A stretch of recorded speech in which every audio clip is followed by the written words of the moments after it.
Hey, this is JJ Virgin. Welcome and thanks so much for joining me. This is Ask the Health Expert. Here I put the power of health in your hands and give you access to the top people in health and wellness. In each episode, I share safe ways to get healthy, lose weight, heal your gut, detox, and lots more. So if you want to get healthy and get off the dieting for life merry-go-round, I'll give you strategies that will help you look and feel better fast.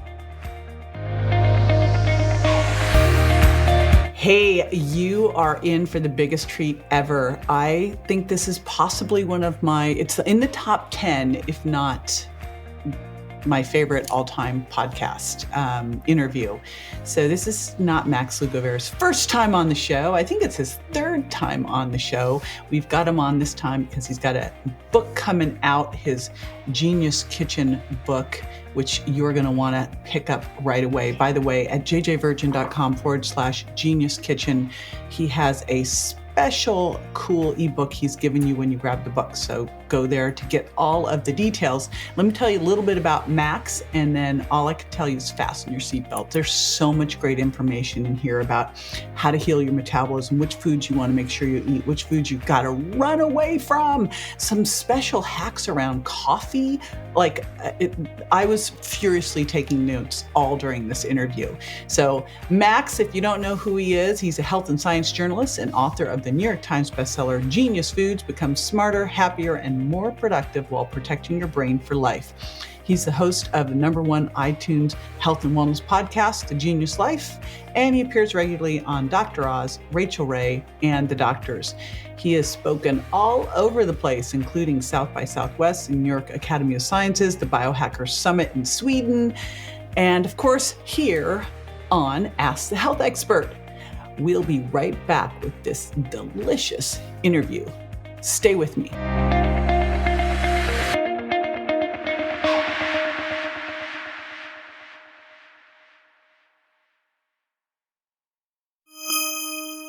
So Max Lugavere, great to have you back on the show. How are you? I'm good. It's been some time. Really I know. great Well, to it see takes your you to see your writing a new face. book to come back on the show. We got to do it more often because, who needs Of to wait for course. a book, right? Although I'm very excited that you have a new book coming out.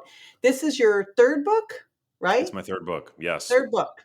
First two books, what were they? So the first book was called Genius Foods, and then I put out my follow-up book to that, Genius Life, in March of 2020, which is was the worst time ever to put out a book. Yeah. But this is actually the official cookbook slash kitchen and wellness guide to Genius Foods, my first book. So I'm super excited. It was a long time in the making, and food is really where the rubber meets the road with regard No to kidding. exactly. The easy, like if you really look at how you change your health, and we were talking offline that if you want to lose weight, if you want to have great energy, if you want to de-age, then you need to get healthy to do that. Everyone thinks you lose weight to get healthy, and it's actually you get healthy, heal your metabolism to do that. And the first way to do it is to change what's at the end of your fork. So that's what we'll dig into. But before we do, for those who haven't listened to your other podcasts with me, which we will make sure we put into the notes, what got you into all of this? Yeah, it's a great place to start. I was a generalist journalist for many years. After graduating from college, I had the privilege of being on a TV channel in the United States called Current TV, where I got to talk about really heady, high-level topics to an audience of about 100 million people. But then, about 6, 7 years into that position, I left the job and I started spending more time in New York City, which is where I'm from, with my mother, who's the most important person in my life. And Naturally. naturally, of course. And at the age of 58, she started to show the earliest symptoms of what would ultimately be diagnosed as a rare form of dementia called Lewy body dementia, which is akin to having both Parkinson's disease and Alzheimer's disease at the same time. Ugh. And I was shaken to my core when we got that diagnosis and when we were at the Cleveland Clinic in Ohio and she was prescribed drugs for both of those conditions. And to me, I was really taken aback by the way Western medicine really handles these kinds of complex, progressive, degenerative conditions. It's essentially diagnose and adios. I feel like I've almost coined the term at this point. And it was really a line in the sand for me personally, where after that point, I was unable to focus on anything but understanding why my mother would have developed this condition, if there was anything out there from the standpoint of disease modification with regard to diet and lifestyle that could help her. And in tandem with that, what could be done to prevent this from ever happening to myself, to me? Because I now, for the first time, realized that I had a risk factor, right? A family history of dementia. And so I became obsessed, and I put on my investigator hat and I dove into the medical literature, and I had media credentials. I was a quasi public figure at that point, which I exploited, ultimately leaving no stone unturned to um, get almost a PhD in nutrition, which I've learned everything for myself, but I've had the privilege of being able to collaborate with scientists and doctors all around the world at this point. I've become a regular core expert on the Dr. Oz show. I've been enlisted by the Rachel Ray show to go on and talk about the latest research with regard to nutrition. I've um, been able to co-author a chapter in a professional textbook for clinicians on how to um, practice dementia prevention, which is this burgeoning clinical practice, which few neurologists know about, but is something that we can now talk about with regard to the brain. And of course, my books, Genius Foods and The Genius Life, both of which are bestsellers. So I've been able to help people on a really wide scale. But to me, it comes back to my why, the fact that my mom's life was incredibly tragic, and I just want to do my part to help others avert the kind of tragedy that my family experienced. Yeah, and there is so much that we can do with food. I remember when I was writing Sugar Impact Diet, I was looking at the statistics, and it was if your blood sugar was tended to be 90 or higher, you had a 5x increase in dementia. Yeah, blood sugar damages the brain. It damages every organ in the body, but your brain is fed blood and nutrients and oxygen and antioxidants by a network of microvessels that if you were to take out of your head and stack end to end, these little tiny blood vessels, they would stretch 400 miles long. And what sugar does is when your blood sugar is chronically elevated, is it damages those blood vessels. This is one of the reasons why type 2 diabetes increases your risk for developing Alzheimer's disease anywhere between 2 and 4 fold. So you want to run in the opposite direction of that. You want to gain metabolic health. And what I think is really interesting is that if you seek health, aesthetics follow, right? Because most people don't care about brain health. It's this amorphous, abstract concept. Often at the end of life, we have all these misconceptions about it that it'll happen when I'm already at a point of being old. It's not an old person's condition.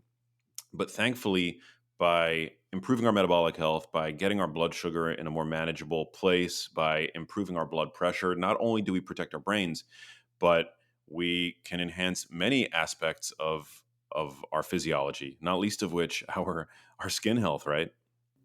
I know.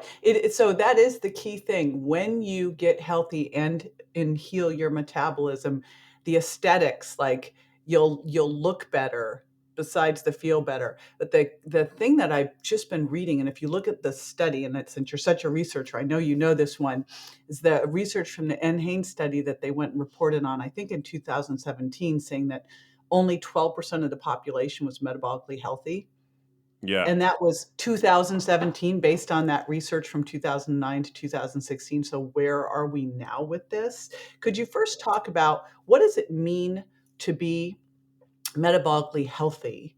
And then we can unpack like what are some of the things that you can do with food to get yourself there? Yeah, it's an interesting question. So metabolism is basically how your body creates energy, and metabolic syndrome is what we use to describe a constellation of symptoms that we see when your metabolism is being roadblocked, right, or bottlenecking in some capacity. I think it's interesting for our listeners to note the difference between a syndrome and a disease. A syndrome describes a constellation of symptoms, right, but it tells you nothing about the underlying disease. So metabolic syndrome typically presents with an oversized waistline, low HDL, high LDL, high triglycerides, high blood sugar, high blood pressure. These are all the symptoms that we associate with a metabolism that has become, for whatever reason, defunct. And we know that there are a few probable causes for this, especially today. The standard American diet is highly obesogenic. It's poisonous to our metabolisms. And this includes, uh, well, there are many aspects to the standard American diet that have become problematic and ultimately toxic. But we could talk about the fact that it's just packed with refined grain products, refined grain and seed oils. We could talk about the fact that ultra processed foods are engineered to be not satiating in the least and yet highly palatable. So they're hyper palatable, they're not satiating, they drive their own overconsumption. And by and large, this is the cause. This is the cause for the widespread rates of obesity that we're now seeing, which is a true global pandemic. Um, 1 in 2 adults by the year 2030 are going to be not just overweight but obese. Um, we see the statistics that you referenced that 9 in 10 adults have at least some component of the metabolic syndrome, right? Um, so it's very widespread, and it's multifactorial. So I mean, we can look to aspects of our lifestyles that have gone awry. The fact that we're chronically stressed, the fact that we're chronically underslept, the fact that we're, for the most part, a sedentary species at this point. But by and large, if you look at our diets have mutated and become um, disharmonious with the needs of the human body. We are eating ultra processed foods. 60% of the calories now come from shelf stable packaged processed foods that provide no satiety effect. So we overeat them. Here's one reason why the advice to just eat less and move more is so challenging for people and often doesn't work, right? Makes me crazy. It Yes, gets you crazy. rant on Because that one. I want to hear it. yeah, well, it's because you take people who are already consuming an obesogenic diet, right? The ultra processed foods, the refined grain and seed oils, the added sugar, the added fats. You take somebody who's already consuming that kind of diet, which by the time you've consumed those types of foods to satiety, you've already overconsumed them. And then you say, okay, just eat less. And if you can't eat less, then it's your fault. It's your problem, right? So you take people who are already eating this obesogenic diet, you tell them to eat less. Maybe they're able to do it for a day, 2 days, 3 days, a week, a month. But ultimately, their willpower is fighting against them because willpower is a finite resource. And this is what happened with the Biggest Loser challenge a couple years ago, where they took people, they put them on these low calorie diets, right? They didn't do anything to modulate the food quality. So they focused on the eat less, move more part, right? And what they saw was that, yeah, they lost weight temporarily, but then they gained that weight all right back. It was not a sustainable diet, right? I know, it's when I was doing that on Dr. Phil, I said, I want to follow the people after. They're like, nope, And I still remember uh, I met one of the doctors I actually interviewed. I was supposed to do the teen version of The Biggest Loser. But I only wanted to do it if I could do it my way, right? I was like, I'm not touching this.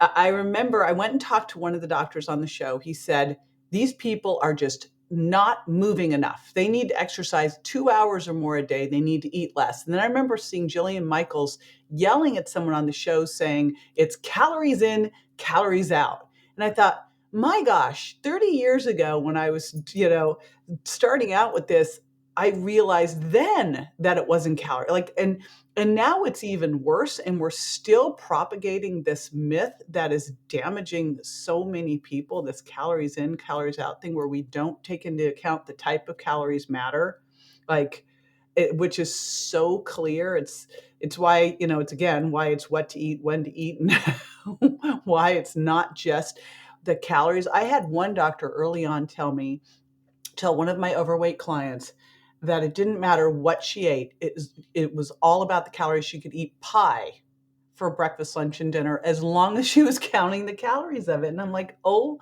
my gosh, you've got to be kidding me. Yeah, the problem with that is that calories matter, but that as a piece of advice, it's terrible advice. It's the worst advice because again, when all you try to do is modulate, and again, you're on this obesogenic diet, the amount of food that you're eating, you're putting the cart before the horse. So calories, of course, matter, but the advice to just count your calories is calories in, calories out, without some context, without some greater education on how food affects behavior, you're setting up your patient or your student or whatever it is for failure. Exactly. So how not just how they affect behavior, but how they affect hormones. And I think you've said something that it needs to be like on your Instagram every week as a quote card. And it is that when you're eating these highly processed foods, and I'd love you to talk a little bit about seed oils because I feel like they don't get hit enough. But when you're eating these foods, they've been engineered so that they make you more hungry, not less hungry. You're not eating them and feeling full. It's not like when you sit down and ate, some wild salmon and some sweet potatoes and broccoli and some ghee, you'll feel full. When you eat these things, you're getting a highly processed big sugar hit with damaged fat to increase inflammation, and it's making you want more of it, crave more, and you're still hungry. So it's Absolutely. a very different impact. So you mentioned that a couple times. I was like, that is such an important thing for people to get. The other important thing is, I feel like we don't address, like, we've talked a lot about um, gluten and sugar, but I feel like seed oils, people don't really understand the detrimental impact of seed oils. Can you discuss that a bit? Yeah, absolutely. So seed, I think that the reason why seed oils still continue to be promoted, first of all, they're a very high margin product. So there's lots and lots of money that go into these seed oils, right? Our consumption of soybean oil alone, which is one of these industrially processed grain and seed oils, has increased about a 2,000 fold over the past 100 years alone. And in fact, our adipose tissue concentration of linoleic acid, which is the type of fatty acid found predominantly in soybean oil, has increased over twofold in the past 50 years alone. But the medical and nutritional orthodoxy can't see beyond the fact that these seed oils do lower LDL cholesterol by comparison to saturated fat. And so for them, with this LDL centric view of what causes heart disease, seed oils are perfectly a great food product to integrate, right? Because they reduce LDL cholesterol. But the problem is that these seed oils are so highly refined and processed that they are damaged by the time we buy them, certainly, and after cooking with them, they become even damaged to an even further degree. So one step that all grain and seed oils, industrially refined grain and seed oils, undergo is called deodorization. This is because these seed oils are highly bitter and caustic, and they have, I mean, just imagine trying to extract oil from corn or soybeans. Corn, an ear of corn isn't a fatty food, right? Nor is edamame, for anyone who's had edamame in a Japanese restaurant. So they have to go through all of these processing steps to extract this oil, genetic modification not least of which, and then by the time they extract the oil, it's flavored like the food that it comes from, right? Like you can't get around the fact that these oils take on this flavor profile. But the food industry wants these oils to be versatile. It's why you can use soybean oil to roast nuts in, you can use it to saute food in, you could use it in commercial salad dressings, in spreads, right? So it's the food industry's equivalent of the witness protection program, where they take a criminal and they put it through all these steps to basically wring out any identity, any flavor. And that step is called deodorization. And what that step does is it creates a small but significant amount of trans fats. We know that there's no safe level of man made trans fat consumption. It's for that reason that partially hydrogenated oils were banned by the FDA about 10 years ago at this point. But partially hydrogenated oils, i.e., man made trans fats, are still in the food supply in the form of these industrially refined grain and seed oils. And we know that trans fat consumption is correlated to worse memory function, even among the young and healthy. It's correlated to increased risk for Alzheimer's disease. It's correlated to increased risk for cardiovascular disease. Now, a little bit here and there, the dose makes the poison in so many cases, right? A little bit here and there would be fine. But the problem is the standard American diet is now saturated in these oils. It's drenched in them, no pun intended. As And I list mentioned, out the oils. You mentioned soybean oil. List out all the different types. yes. So, and I talk about very clearly the science underpinning this, and I have a list for all the different oils as well as the oils to look for, to use in in your kitchen, in my book Genius Kitchen. But essentially, it's the soybean oil, it's the grapeseed oil, it's the corn oil, it's the canola oil. Canola oil is slightly better than soybean oil, but they're all variants of the same breed of oil. Sunflower oil, you want to avoid, although there is a newer variant of sunflower oil on the market. It's called high oleic sunflower oil. This is I would say significantly better, a better option. So you'll now see that in foods, in myriad packaged processed foods, but primarily the oils that you want to look out for: soybean oil, corn oil, canola oil. And again, the dose makes the poison, right? You're not, I don't like to fearmonger. You're eating out in a restaurant, you're going to be exposed to these oils. And it's okay if that's like a once in a while occasion, right? So I implore people listening to this to just make sure that in their kitchens, in their homes, that they get rid of these oils and they integrate healthier oils instead. Okay, so what should they be doing? Yeah, so I'm a huge proponent of extra virgin olive oil. We've seen numerous studies at this point. There's so much evidence on the health benefit of extra virgin olive oil. It's the staple oil in the Mediterranean dietary pattern. It's weird. We have this in the medical literature. We have this mangled view of what the Mediterranean diet is. Right? It's described sometimes as a low fat diet, a grain based diet. We, on the one hand, it's I sort of the guess they dark. haven't been there. Yeah, they probably haven't Because have I was been like, there. that certainly wasn't there when I was there. So, Yeah, I mean, it's the Mediterranean diet is the darling of the nutritional orthodoxy, and yet they also love to tout the so-called benefits of canola oil. But in the Mediterranean diet, you don't see canola oil. When you actually go to the Mediterranean region of the world, it's all extra virgin olive oil. Extra virgin olive oil has a very cardiovascular friendly fat profile. It's predominantly heart healthy monounsaturated fat, which is the safest oil to consume liberally. It's great for it's great for your lipids. It does reduce LDL on par with polyunsaturated fats when compared to saturated fats. So it's great for your cardiovascular system. It's chemically stable. You can cook with it. It's a myth that you can't cook with extra virgin olive oil.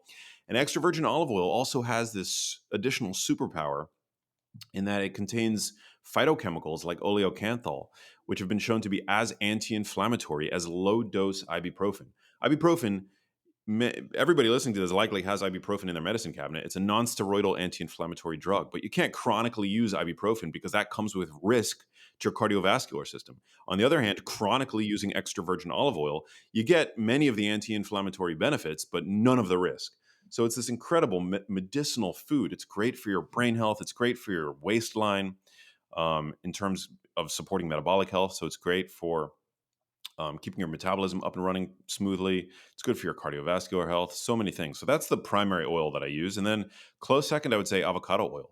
Avocado oil is great. You don't get those additional phytochemicals in avocado oil. It's a more pure oil, but it's largely monounsaturated fat. It's very stable up to high heat. You can cook with it up to 500 degrees or more. And so those are the two oils that I use primarily. I'm not a big. I use butter and ghee as an indulgence. You can use it for flavor to cook with. They're predominantly saturated, so you can use them at very high heat. I'm actually not a big proponent of using those fats regularly because they do have the potential to raise your lipids purposelessly. And I think that for some populations, it still is smart to be kind of cognizant of how many saturated fats, especially when they're coming from just like isolated pure fats. So again, for me, it's extra virgin olive oil for the win. and you know what's great is as you were talking about what it can do. I mean, when you're doing things that benefit your heart or benefit your brain, it's going to benefit your waistline too. I mean, that was just one of those things you just mentioned. When we know that if you're more inflammatory, you're higher risk for obesity. If you've got obesity, you've got more inflammation, and it just goes round and round and round. What are some of your favorite foods to help with reducing inflammation? Well, I think it all comes back to whole foods. A whole foods dietary pattern is associated with lower levels of inflammation when compared to the standard American diet. So you got to look at what the standard American diet is and get those foods Yeah, out. and just don't do that. Eat the Yeah, eat the opposite. opposite.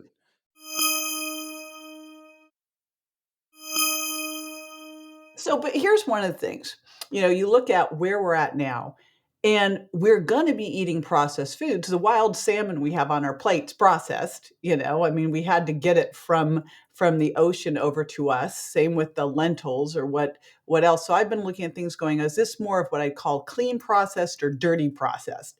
So, when you're looking at that and you're talking about whole foods, which I always kind of take as eat as close to nature as possible, what are some of the things that might be a little processed that you think that we can get away with that still fit into that whole foods piece? Yeah, I like that question because you're right, JJ. We're processing food when we cook our food. Right, I mean, we're not sitting out in the middle of, like, the jungle just eating bugs, so come on, Yeah. No, exactly. Well, it's in the medical literature, there's the distinction between processed foods and ultra processed foods because we have to acknowledge that when we cook food, we're processing it. When you cook a steak, you're processing it. When you blend up a smoothie, you're processing it, right? Um, so you're absolutely right. I mean, there are some processed foods that I think are great. When I buy a bar of dark chocolate, that's a processed food, but we know that dark chocolate consumption is associated with better memory function, right? We know that dark chocolate is great for our cardiovascular system. It's great for our brain health.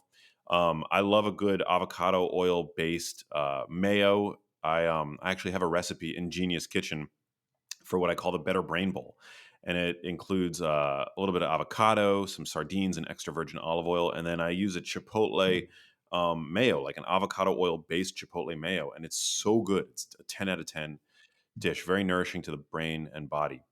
Um, Low sugar, you can find now low sugar ketchups on the market, which are great. I think one of the most economical and nutrient dense foods you can eat and make for yourself is a grass fed burger patty.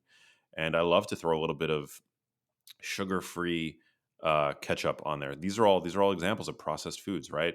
I'm a big fan of Greek yogurt, heavy cream. These are all processed, right? Like the origin product is milk, right? But we use milk to get heavy cream. We use it to create yogurt. The fermentation the processing in that case is done by bacteria, which ferments the sugars that are naturally found in dairy. So, yeah, you're right. That processing isn't all bad, so we have to be careful not to miscommunicate it as such and fearmonger. But Well, that's what I always worry about, honestly, like, you talk about all this stuff and just even looking at oils, it's just easier to have extra virgin olive oil and avocado oil and not monkey with the rest, and yeah, just do the best you like, when you go out to dinner, get an olive oil and vinegar on the side because the dressings will have garbage oils in them. That's the places you'll get in trouble, yeah. I along mean, with the it's low sugar. absolutely, and it's telling. I think that when you buy extra virgin olive oil, it's often most of the time sold in glass, darkly covered glass, right? Producers have reverence for the oil. They know that it's a special product. They know that fats can go bad, although extra virgin olive oil is among the least likely in the supermarket to go bad because it's predominantly chemically stable monounsaturated fat. Grain and seed oil producers, they don't care about their oil, right? They know that it's the most delicate and damage prone of the oils because it's predominantly polyunsaturated fat, but they know it's such a cheap garbage product anyway. That's why 99% of the of the soybean oil, the canola oil, the corn oil, you're not going to find it sold in glass. You're not going to find it sold in darkly covered glass. You find it sold in clear plastic because that's essentially what it is. Um, so it's just really funny to me that somehow we've been led so far astray so as to believe that these oils are actually nourishing and healthful. But at the end of the day, if there's an ad on TV for a food product, it's probably a food product better off uh, avoiding. Yeah. So I think the answer really is, get it as close to nature as possible, minimally process it. That's going to be the most helpful. But understanding that we're not living out in the middle of a farm. So, and even then, you'd be processing. So, what's a typical day of eating look like for you? Oh man, I love this question because it really makes the recommendations practical. Well, and it's what I everyone wants to know. It's like they Yeah, always want to know, well, don't you get asked it all the time? What do you I eat? do. Yeah, Uh-huh. I mean, I half of my plate is some kind of animal protein, and the other half is a plant, whole plant, whether it's a salad or some kind of roasted veggie. I like to eat a salad a day, whether it's at dinner or for lunch, because research has shown us this is a Rush University study that found that people who eat a large bowl of dark leafy greens every day have brains that perform up to 11 years younger. So there's benefit to, Wow. So yeah, how much for that study, how much was a large bowl? Was that like 4 cups? How much was it? about half that. So it's 1 to 2 cups, which is a Wow, large that's bowl when nothing. it's That's not a nothing. large bowl, that's a little bowl in my Exactly. house. Well, compared to how the quantity of dark leafy greens that most Americans are consuming, that's a lot, right? But for somebody like us, it's not really that much. But they've shown that it's just that's all it takes. A lot of these studies, for example, mushrooms. People who consume mushrooms regularly have about a 30% risk reduction. Older adults, 30% risk reduction for developing dementia. But as long as you're consuming mushrooms on a weekly basis, that's really the threshold where we see this effect. It's about 30 grams of mushrooms per week. Some people Hmm. don't consume mushrooms at all over the course of the month, right? So 30 grams of mushrooms, what would that look like in a like a just chem like a a side dish in a restaurant on a weekly basis. The same thing with berries. We see that berry consumption is associated with better brain, with a more youthful brain by about 2.5 years. And it's they compare frequent berry consumers to berry people who consume berries uh, infrequently. And so an infrequent berry consumer is like 0 to 1 times per month, right? But a frequent berry consumer is 1 to 2 servings per week. So wow, it's not that you have to consume that's these nothing. foods every single day. Yeah. You just want to, in as part of your weekly shopping list, have foods like that on the list, whether it's mushrooms or berries or dark chocolate or dark leafy greens. I mean, So you eat a big salad every day, then I totally took you off track. Then what yeah, else do you eat? Do you get up in the morning, do you eat breakfast? Do you intermittent fast? What do you do? I generally don't eat breakfast first thing in the morning. I've been drinking a little bit of coffee that I brew with a paper filter. If you brew coffee with a French press, you leave compounds in the coffee called diterpenes, which have been shown to powerfully elevate LDL cholesterol. I actually did an experiment on myself, JJ, where I was drinking French press coffee every morning, and I went and I had my labs done, and my LDL cholesterol was about 130 milligrams per deciliter, which I think I'm pretty sure those are the units, but it was 131, which is not a level to be alarmed at. And all of my other markers were super great. But I did an experiment because I know that these diterpenes in coffee that are left in the coffee when you don't use a paper filter are one of the most powerful known agents of raising LDL cholesterol. I switched over to a paper filter, so I just bought like a little Chemex, and that was one change that I made. Another change that I made, which I could talk about, is I kind of I started using less butter and more cream, which are the same base product, but butter can elevate LDL, cream doesn't. And I started eating 2 to 3 Brazil nuts every day. And I saw a 22% drop in my LDL cholesterol just from doing that alone. Wow, It went from 131 to 100 to 100. that's Um, amazing. I actually do not like French press coffee.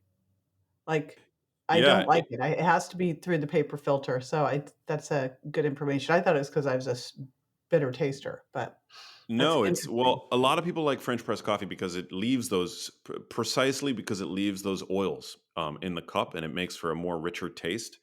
Some people prefer that. I actually prefer the taste of French press coffee. It's great, but it's a metal filter. It doesn't use a paper filter. It's been shown that the paper filter in coffee absorbs all of these compounds, these oils, right? Which makes for a different cup. It makes for a different coffee experience, but that those compounds that the paper filter easily extracts are very powerful agents of raising LDL cholesterol.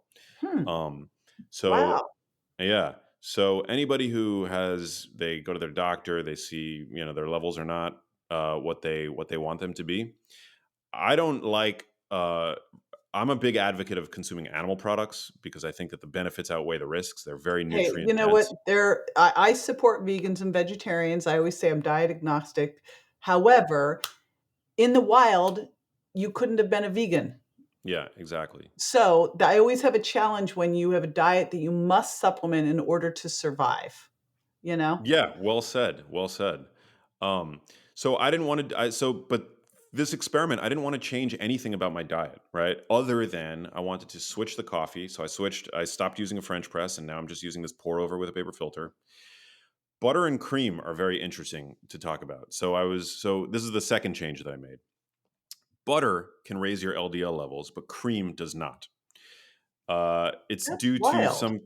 It's very strange, but it's thought to be due to the presence in cream of something called milk fat globule membrane, which is destroyed in the process of creating butter. Butter is a man-made um, product, right? Cream is not. Cream is essentially just the top portion of fat that comes off of milk, dairy milk. But the churning process of butter, for some reason, when we think it's due to this milk fat globule membrane, affects how our bodies respond to the fat in dairy. And so I was using butter very liberally, and I basically decided to see if what happens if I take that my butter and I consider it more of an indulgence, but I brought in heavy cream, which is the same base product, right? It's the same base product. And so I started doing that. And then I started eating 2 to 3 Brazil nuts every day. Brazil nuts support thyroid function. We know that even mild hypothyroidism can cause your LDL to go up. So I did just three simple things. I kept eating my ribeyes, I kept eating meat, and I kept eating eggs, and I saw a 22% drop in my LDL cholesterol, I which so I is now I wanna know which one probably had the biggest impact. Um, I was also that was one of the first things we did during the pandemic. Well, we had a whole hospital going on over at the house. We, like, cranked everything up to make sure we were covered, but everyone in the house had 2 Brazil nuts a day. It was part of the protocol. All right, so your coffee experiment, salads, what are some of the other key things that you are eating on a regular basis? I mean, yeah, I just love I think animal protein is very important. It's the highest quality, most digestible protein found in nature. Well, So and whether especially as women age, because I know we are gonna talk yeah, about women aging and their metabolism, so we'll just do it right here, we'll throw it in. You know, as we age and we have more difficulty assimilating our protein, we want the most bioavailable, highest quality protein there is. I mean, my gosh, you're looking at something important to do as you age so that you can maintain your muscle mass and everything else. It's making sure that you have high quality protein. yeah, your So muscle keeps you. I mean, it's like muscle keeps you tight. It like keeps you mobile. It it's your keeps you metabolic firm. Spanx, that's what I call it. It's like I holds love that. everything in and gets your metabolism going too. So metabolic Spanx, your muscle. Yeah, my good friend Gabrielle Lyon, who's a beautiful, brilliant female I know physician. Gabrielle. We love Yeah, Gabrielle. she's amazing. She practices what she calls muscle-centric medicine, and she talks about the fact that as you get older, you experience anabolic resistance, and that it becomes even more important than it was when you were maybe younger to get in this high-quality protein on a regular basis. We know that sarcopenia is a major problem, very common in the Western world. We know that higher protein levels than what is currently recommended are effective at reducing risk for sarcopenia, keeping people with high functional capacity as they age, and so I couldn't be more pro about eating regularly high quality animal protein. It's super important. Yes, and let's wrap on this because you just mentioned it. And it's funny, I just got the book. I'm a little disappointed in this book. That was about how to lose weight at midlife and oh gosh, what is it called? I think like the full body reset or something. Now, the one thing in there that is important that they're hitting home is the importance of protein, but they're low in their recommendations. It's like zero point 0.5, zero point 0.6 grams, per pound of body mass. And, they are mentioning that, but the rest of it's like snacking and I mean, all these other things. I was like, oh no.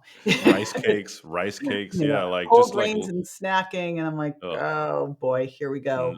Um, no, but I do think that for years, I mean, I've been at this, I actually was like, I've been at this now like 40 years, and there's been this protein phobia forever, like, "Don't eat a high protein diet," and all this crazy stuff. I'm really excited about Gabrielle going out and, like, just going exact opposite, like, get the protein in, but just, one, I think it'd be great just to hit that home because you mentioned it a little bit, like, as we age, you've got to hit this you've got to build muscle and you've gotta get the protein. I mean, we should not have sarcopenia in the in the Western world. It's absolutely ridiculous that this should be going on.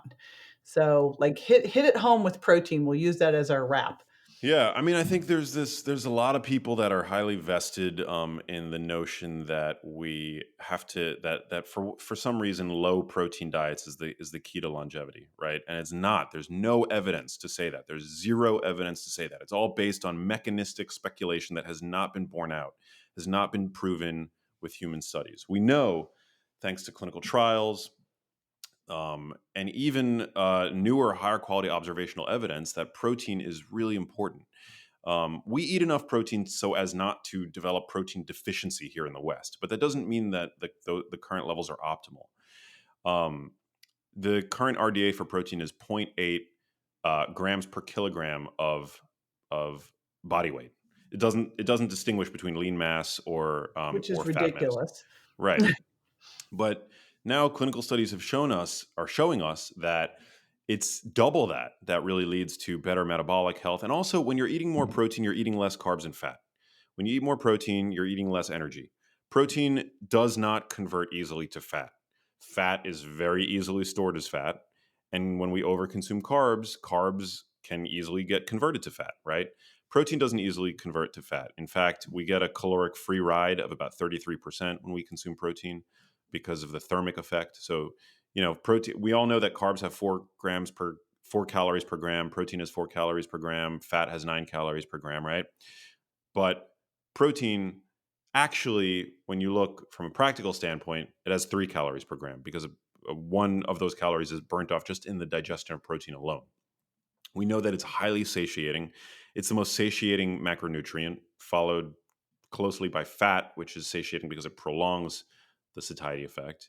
Um, and it supports the retention and the growth of lean mass, of muscle mass, which is so crucial. And we also know that high protein foods that are good sources of protein, also contain other nutrients, micronutrients that are particularly underconsumed in the United States, whether we're talking about zinc, which is important for mental health and hormone production, or vitamin B12, which is important for brain health, and healthy mood.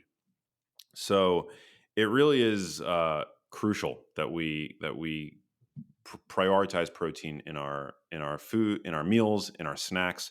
I now, when I snack, I go for Greek yogurt, which is a very high protein food, and about a 80 to 90 calorie serving of Greek yogurt, you get about 18 to 19 grams of protein, of the highest quality, highest biological value protein that exists in nature. It's amazing. I'm a big fan of low sugar beef jerky, eggs, things like that. And yeah, I don't put an upper limit on protein ingestion. I think it's again, it's self limiting because it's so Yeah, satiating. you get full generally Yeah, before you end up overeating. I mean, you can only eat. I know whenever we drive through this one place of Texas, there's like, this crazy thing of, can you eat this 100-ounce ribeye or something? I'm like, it's like you get full before, so clearly you're not going to do it. So yeah, that's the greatest thing is I never hear someone say, God, I really blew it last night. I binged on wild salmon and, a steak. It's like, it's not yeah, happening. You're yeah, just getting full. and we're already, I mean, overfed. We're already over consuming energy, which is fat and carbs, right? They're both energy substrates that the body will easily use to fuel itself. And if there's no necessity for that energy in the moment, it gets stored, right? So fat and carbs, we're already, many of us, over consuming those macronutrients. What we're under consuming is protein, which again doesn't easily get stored as fat. And also, protein is the key nutrient that it takes to foster robustness, to foster anti-fragility. And there was a really interesting study that came out just a couple months ago that found that among people who are at high genetic risk for developing Alzheimer's disease and dementia, that frailty was the key determining factor. It increased one's risk by threefold, right? Like once these genetic factors were controlled for, but everybody in the study had high genetic risk. It was frailty, and protein is the most important macronutrient for becoming anti-frail, for fighting off frailty. So it becomes really, I think, really important, and even more important as you get older. There was another study that found that among people who were over 65, high protein consumption was associated with longevity. It was associated with reduced cancer risk. So this dogma that somehow we're supposed to eat lower protein for longer, healthier life. It's pseudoscience. It's not based in reality. Awesome. This has been my favorite of all of our interviews. Like, Oh in man. fact, it's been my favorite of almost all of my podcasts. Like, I just love everything you're saying. I'm super excited about your book coming out. And I know that you also have a guide, a free ebook to celebrate that as well, which I'm going to put at jjvirgin.com/genius kitchen. Tell everyone about this next book and this guide that you'll be giving everyone. Yeah, so my new book is called Genius Kitchen. It's a cookbook primarily, so we've got over 100 super delicious, easy to prepare recipes using easy to access foods. I mean, I'm so in love with the recipes in this book. I can't even tell you, JJ. They're so good. But I didn't use any esoteric, weird ingredients that are going to be hard to find. It was really my goal to make recipes that can actually be made by the average person. So the book is full of recipes like that. And then the first half of the book is actually a kitchen and wellness guide. So it's not just a cookbook, it's a two-in-one book where I provide breakdowns of each food component, whether we're talking about dairy or salt or meat or plants or fish or eggs, so that people can really get a sense of my dietary recommendations in the most sort of practical, spelled out fashion, especially also as they've evolved over the years, which I think is really important to always be able to be agile as the science evolves. So it's called Genius Kitchen, and it's available at geniuskitchenbook.com. I'm sure you'll put up the link in your show notes. But for people who pre-order the book, I also have a free ebook that I've written, which people will have instant access to when they pre-order. And it's called 15 Daily Steps to Lose Weight and Prevent Disease. So we'll So, put that all at jjvirgin.com/genius kitchen. This is like such a needed book. So thank you for writing this book. This is so needed. I'm super excited about this one. And this has been, again, like I think one of my top 10 all-time favorite interviews. Incredible, oh incredible man. work. Thank you Thank you, so JJ. much. Thank you so much. For more info on this and other health topics I cover, or to rate and review, find me on Instagram, Facebook, and my website, jjvirgin.com. And don't forget to subscribe to my show so you won't miss a single episode. Go to subscribetojj.com. Thanks again for being with me this week.